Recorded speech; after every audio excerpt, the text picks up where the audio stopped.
दिल्ली विधानसभा चुनाव में मतदान के लिए अब कुछ ही घंटों का समय बचा है और ऐसे में सियासी घमासान जोरों पर है। सोमवार रात को कालकाजी विधानसभा में जोरदार हंगामा हुआ। उस हाई वोल्टेज ड्रामा में दिल्ली की मुख्यमंत्री आतिशी ने रमेश विधूड़ी पर आरोप लगाया। आतिशी ने साफ तौर पर कहा कि रमेश विधूड़ी के जो कार्यकर्ता हैं वो गुंडागर्दी कर रहे हैं। उसमें उन्होंने उनके बेटे की भी को शामिल बताया। आतिशी ने कहा कि रमेश विधूड़ी के बेटे मनीष विधूड़ी सरासर गुंडागर्दी कर रहे हैं और आचार संहिता का उल्लंघन कर रहे हैं। उसके बाद कुछ ही घंटों बाद आतिशी के ऊपर ही पुलिस ने एफआईआर कर दी, जिसमें आतिशी एक बार फिर से आक्रामक हुई और कहा कि मैं शिकायत करती हूं, लेकिन उसके बावजूद मेरे ऊपर ही एफआईआर हो जाती है। यानी पूरी तरीके से चुनाव आयोग और दिल्ली पुलिस बीजेपी के साथ मिली हुई है। ऐसे में रमेश विधूड़ी का भी पलटवार सामने आया और कहा कि पहले आतिशी ये सोच लें कि वो मेरा बेटा है या मेरा भतीजा है, क्योंकि उन्होंने बताया कि मेरे 2 बेटे हैं, जिसमें से एक बेटा दिल्ली हाईकोर्ट का एडवोकेट है तो दूसरा बेटा विदेश में पढ़ाई कर रहा है। ऐसे में मेरा बेटा कहां से आ गया। यानी साफ तौर पर आरोप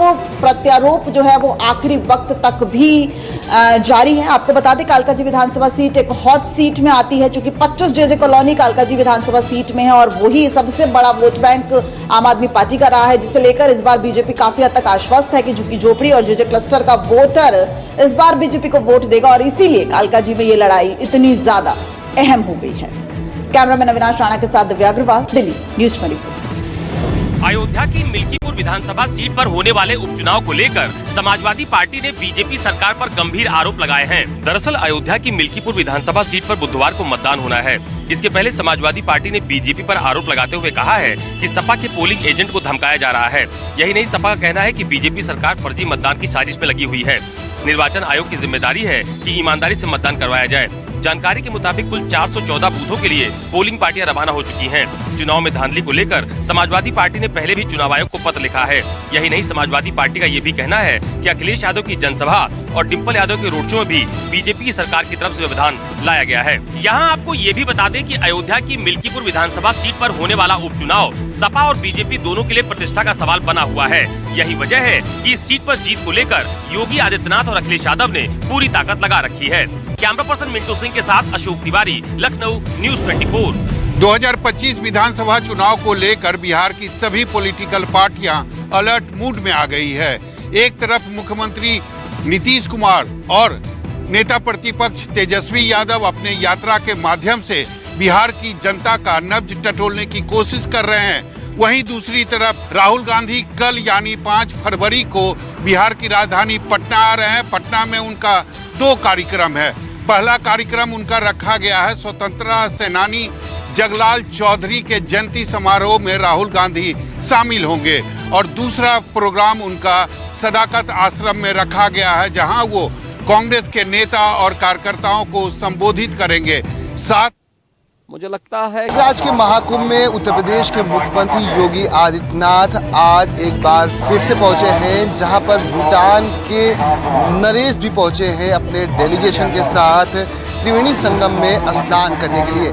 आपको बता दें कि सबसे पहले वो लखनऊ पहुंचे और लखनऊ पहुंचने के बाद उन्होंने मुख्यमंत्री योगी आदित्यनाथ से मुलाकात की और उसके बाद मुख्यमंत्री योगी आदित्यनाथ के साथ भूटान नरेश जिग्मे खेसर नामग्याल वांगचुक ने संगम में डुबकी लगाई।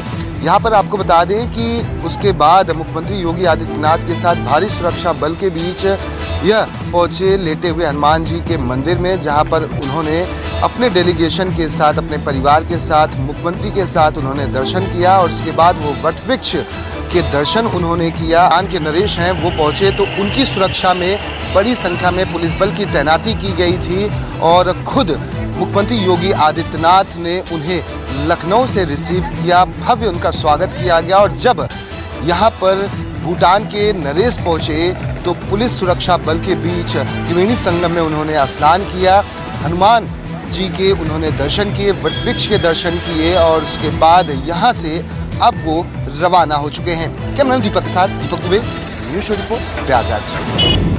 गुजरात में जल्द ही लागू होगा यूनिफॉर्म सिविल कोड। मुख्यमंत्री भूपेंद्र पटेल ने किया 5 सदस्यीय कमेटी का ऐलान। गुजरात के सीएम भूपेंद्र पटेल ने आज एक प्रेस वार्ता को संबोधित करते हुए बड़ा ऐलान किया है। मुख्यमंत्री ने गुजरात में यूसीसी लागू करने के लिए 5 सदस्यों की समिति के गठन की घोषणा करते हुए बताया कि यूसीसी के लिए मसौदा तैयार कर ये कमेटी 45 दिनों में अपनी रिपोर्ट सौंपेगी। कमेटी यूसीसी के संबंध में जनता से सुझाव मांगेगी, साथ ही सभी धर्मगुरुओं के साथ चर्चा भी करेगी।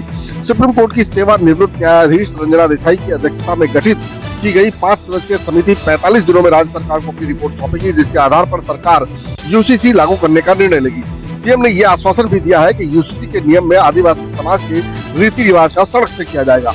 यूसीसी लागू करने को लेकर गुजरात पहले ही हामी भर चुका है, लेकिन दिल्ली चुनाव से ठीक पहले समिति के गठन के ऐलान को लेकर अब राजनीति भी गर्मा गई है। कैमरा साथ भूपेंद्र सिंह, अहमदाबाद न्यूज। देश की सबसे अमीर महानगर पालिका बीएमसी का आज बजट जो है वो पेश किया गया।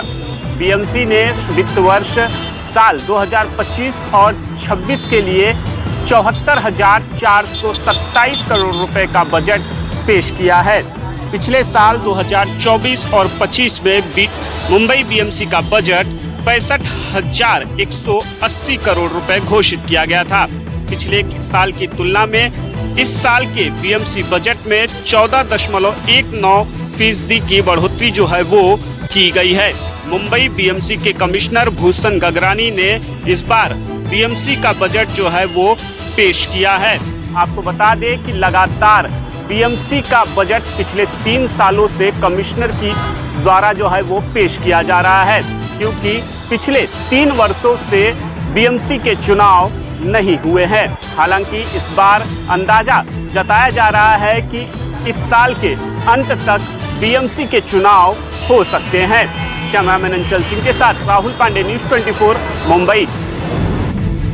हाल ही में हुए महाराष्ट्र विधानसभा चुनाव में शाम को 6 बजे के बाद 76 लाख अतिरिक्त वोट जो पड़े हैं, उसे लेकर मामला बॉम्बे हाईकोर्ट पहुंचा। बॉम्बे हाईकोर्ट में हुई सुनवाई में डबल बेंच ने यहां पर महाराष्ट्र के मुख्य चुनाव अधिकारी और केंद्रीय चुनाव आयोग को यहां पर नोटिस जारी करके पूछा है कि इस बारे में 2 हफ्ते के भीतर जवाब दीजिए। दरअसल मुंबई के एक व्यक्ति ने इसे लेकर बॉम्बे हाईकोर्ट में याचिका दायर की थी और कहा था कि 76 लाख वोट 6 बजे के बाद कैसे बढ़ गए। इसे लेकर एडवोकेट प्रकाश अंबेडकर ने यहाँ पर कोर्ट में जो याचिका करता है उनकी साइड वहाँ पर रखी और बताया कि 76 लाख जो वोट बढ़े हैं, इसे लेकर हमने केंद्रीय चुनाव आयोग से इसकी वीडियो रिकॉर्डिंग मांगी। इसके बाद हमने ये भी कहा कि शाम को 6 बजे के बाद जो भी पर्ची वहाँ के वोटर्स को दी गई है, उसके बारे में भी जानकारी हमें वहाँ पर दी जाए, लेकिन दोनों तरफ की जानकारी वहाँ पर नहीं दी गई, इसलिए हमें कोर्ट आना पड़ा। अब कोर्ट ने दोनों को वहाँ पर नोटिस इशू किया है, एक केंद्रीय चुनाव आयोग को, दूसरा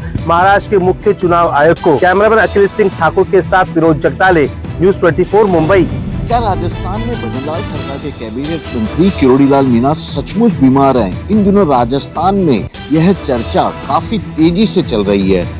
दरअसल इसके पीछे की वजह माना जा रहा है कि किरोड़ीलाल मीणा ने विधानसभा अध्यक्ष को एक पत्र लिखा, जिसमें उन्होंने अपने खराब स्वास्थ्य का हवाला देते हुए पूरे बजट सत्र से गैर हाजिर रहने की अनुमति मांगी थी और विधानसभा अध्यक्ष की ओर से उन्हें इसकी अनुमति भी दे दी गई।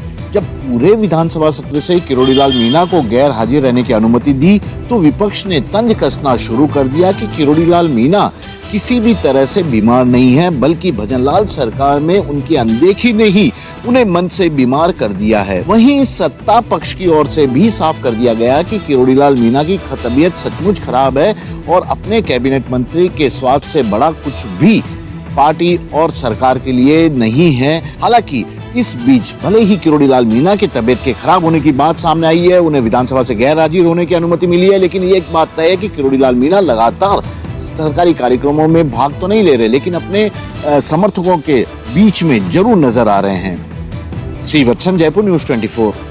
दक्षिणी कश्मीर के बीरबाग कुलगाम इलाके में आतंकियों द्वारा सेना के पूर्व जवान और उसके परिवार पर हुए हमले के बाद यहाँ कुलगाम, बीरबाग और आसपास के इलाकों में फोर्सेस ने बड़े पैमाने पर आतंक विरोधी ऑपरेशन शुरू किए हैं, ताकि इस हमले को अंजाम देने वाले आतंकियों को जल्द से जल्द पकड़ा जा सके। सूत्रों से मिली जानकारी के अनुसार 100 से अधिक लोगों को पूछताछ के लिए डिटेन किया गया है, जिनमें कई सारे पूर्व ओजी व्यक्तियों और पूर्व आतंकी व्यक्ति भी शामिल है जिनसे पूछताछ की जा रही है और साथ ही साथ कई इलाकों में सर्च ऑपरेशन भी चलाया जा रहा है और इसी के चलते आज दिल्ली में गृह मंत्री अमित शाह खुद जम्मू कश्मीर की सुरक्षा समीक्षा के चलते एक बैठक कर रहे हैं, जिसमें माना जा रहा है कि जम्मू कश्मीर में किस तरह से आतंक को पूरी तरह से जड़ से उखाड़ फेंका जाए, उसको लेकर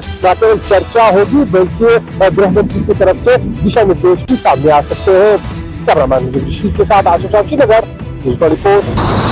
भारत और बांग्लादेश बॉर्डर पे लगातार हलचल बढ़ते जा रहा है। हलचल बढ़ने का वजह है बांग्लादेश से घुसपैठियों की संख्या लगातार भारत में बढ़ते जा रही है, जिसको रोकने के लिए लगातार बीएसएफ यहाँ पे चौकसी पर रखी है। बीएसएफ के सभी जवान चप्पे चप्पे पर नजर रखे हैं, क्योंकि बांग्लादेशी किस तरह से भारत में प्रवेश करे इसकी फिराक में लगे हुए हैं और वहां पे बीजीबी जो वहां की सेना है लगातार बांग्लादेशियों की मदद कर रही है। यानी बांग्लादेशी के जो लोग हैं नदी के सहारे सुरंग बनाकर भारत में प्रवेश करना चाहते हैं। मालदा, मुर्शिदाबाद, कूच बिहार जो बॉर्डर इलाका है वहां से प्रवेश करने के लिए लगातार बीएसएफ उनको रोकने की कोशिश कर रही है, क्योंकि जो वहां पे बांग्लादेशी है वो घुसने के फिराक में है। तो कह सकते हैं कि एक बार फिर से बॉर्डर वाले इलाके में हलचल बढ़ चुकी है। बीएसएफ लगातार पैनी नजर से इन बांग्लादेशियों को कैसे रोका जाए वहां पे चौकसी बरत रहे हैं। तो कह सकते हैं कि जहां पे कटीले तार नहीं लगे हैं वहां पे बीएसएफओं की संख्या बढ़ा दिया गया है और बीएसएफ रात दिन चौकसी वहां पे बरत रही है, क्योंकि बांग्लादेशी जो है वो भारत आने के फिराक में लगे हुए हैं। कैमरामैन पंकज के साथ मनोज पांडे, न्यूज़ 24।